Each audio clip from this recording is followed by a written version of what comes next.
ਅਮਰੀਕੀ ਸਦਰ ਟਰੰਪ ਨੇ ईरान ਨੂੰ ਮੁਆਹਦੇ ਦੀ ਪਾਸਦਾਰੀ ਨਾ ਕਰਨ ਉੱਤੇ ਫਿਰ ਨਿਸ਼ਾਨਾ ਬਣਾਉਣ ਦੀ ਧਮਕੀ ਦੇ ਦਿੱਤੀ। ਉਹਨੇ ਆਖਿਆ ਕਿ ਜੇ ईरानियों ने मुफाहमती याददाश्तां उत्ते अमल ना किया तो दोबारा बमबारी कर दी जाएगी। अमरीकी सदर दी ईरान ਨੂੰ ਇੱਕ ਵਾਰ ਫੇਰ ਧਮਕੀ ਆਖਿਆ ਜੇ ਤਹਿਰਾਨ ਨੇ ਮੁਨਾਸਿਬ ਰਵੱਈਆ ਇਖਤਿਆਰ ਨਾ ਕੀਤਾ ਤਾਂ ਅਮਰੀਕਾ ਉਹਨਾਂ ਤੇ ਸਿਰਾਂ ਉਤੇ ਬੰਬ ਬਰਸਾਣਾ ਸ਼ੁਰੂ ਕਰ ਦੇਵੇਗਾ। ਇਸ ਤੋਂ ਪਹਿਲਾਂ ਬਲੂਮਬਰਗ ਤੇ ਹੋਰ ਆਲਮੀ ਏਜੰਸੀਆਂ ਨੇ ਮੁਆਹਦੇ ਦੀਆਂ ਤਫਸੀਲਾਂ ਹਵਾਲੇ ਨਾਲ ਦਾਅਵਾ ਕੀਤਾ ਕਿ ईरान ਨੂੰ $300 ਅਰਬ ਤੇ ਫੰਡ ਸਰਮਾਕਾਰੀ ਤੇ ਤਾਮੀਰ ਨੂ ਦੀ ਸੂਰਤ ਵਿੱਚ ਦਿੱਤੇ ਜਾਣਗੇ। ईरानी वज़ीर ख़ारजा अब्बास अराग़ची ਦਾ ਕਹਿਣਾ ਹੈ कि हतमी मुआहदे लई मुज़ाकरात का नवा दौर मुमकिना तौर ते जुमे तो शुरू होवेगा।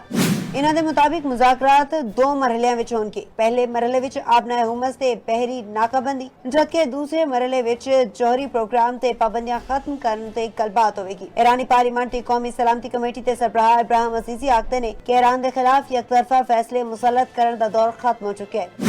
ईरान के खातमुल अंबिया हेडक्वार्टर्स ने इल्जाम लाया कि इसराइल ने पिछले 2 दिनों दौरान 48 वार जंगबंदी की खिलाफवर्जी की।